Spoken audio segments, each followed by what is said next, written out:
पूर्वी लद्दाख में भारत और चीन के बीच हुई भिड़ंत को लेकर कांग्रेस के पूर्व अध्यक्ष राहुल गांधी बयानबाजी कर रहे हैं। राहुल बार बार सवाल उठा रहे हैं कि आखिर भारतीय सैनिकों को खाली हाथ चीनी सैनिकों के सामने क्यों भेजा गया है।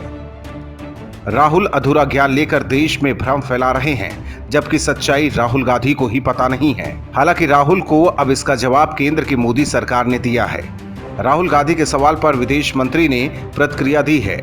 उन्होंने राहुल के सैनिकों को निहत्थे भेजे जाने की बात को सिरे से खारिज करते हुए कहा कि सैनिक पोस्ट छोड़ते ही हथियारों से लैस हो जाते हैं। गलवान घाटी में एक भी भारतीय सैनिक निहत्था नहीं था।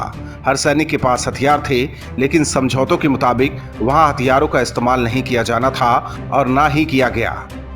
राहुल गांधी के एक ट्वीट को रिट्वीट करते हुए विदेश मंत्री एस जयशंकर ने लिखा कि हमें तथ्यों को ठीक से समझ लेना चाहिए। बॉर्डर ड्यूटी पर लगे सभी सैनिक हमेशा हथियार के साथ होते हैं, खासकर पोस्ट से निकलते वक्त।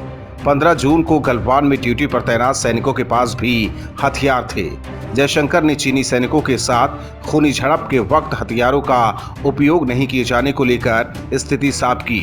उन्होंने लिखा कि गतिरोध के वक्त हथियारों का इस्तेमाल नहीं करने की लंबी परंपरा 1996 और 2005 समझौतों के तहत रही है। दरअसल राहुल गांधी ने ट्वीट कर सवाल किया है कि चीन ने हमारे निहत्थे सैनिकों की हत्या की हिम्मत कैसे की। उन्होंने आगे लिखा, हमारे सैनिकों को शहादत के लिए निहत्था क्यों भेजा गया। ध्यान रहे कि इन दोनों सवालों में राहुल ने निहत्थे शब्द पर खासा जोर दिया है, जिसका सही जवाब उनको विदेश मंत्री ने दे दिया है। वहीं राहुल को बीजेपी प्रवक्ता संबित पात्रा ने भी करारा जवाब दिया है। राहुल बार बार चीन के साथ तनातनी पर मोदी और केंद्र सरकार पर निशाना साध रहे हैं। उन्होंने कहा कि राहुल गांधी का व्यवहार दुखी करने वाला है। पात्रा ने कहा कि पीएम पर हमला देश पर हमला है।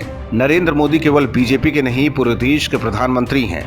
राहुल के बचकाना वाले बयान पर संबित पात्रा ने कहा कि राहुल गांधी को चीन की संधियों की जानकारी नहीं है। पात्रा ने कहा कि दोनों देशों के बीच समझौता हुआ था कि LAC की 2 किलोमीटर रेंज में गन बम इस्तेमाल नहीं किया जाएगा।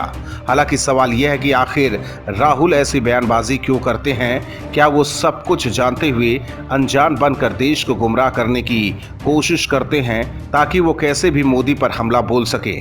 Bureau report, OMH news. और भी वीडियोस देखने के लिए चैनल को सब्सक्राइब करें और बेल आइकन को दबाएं।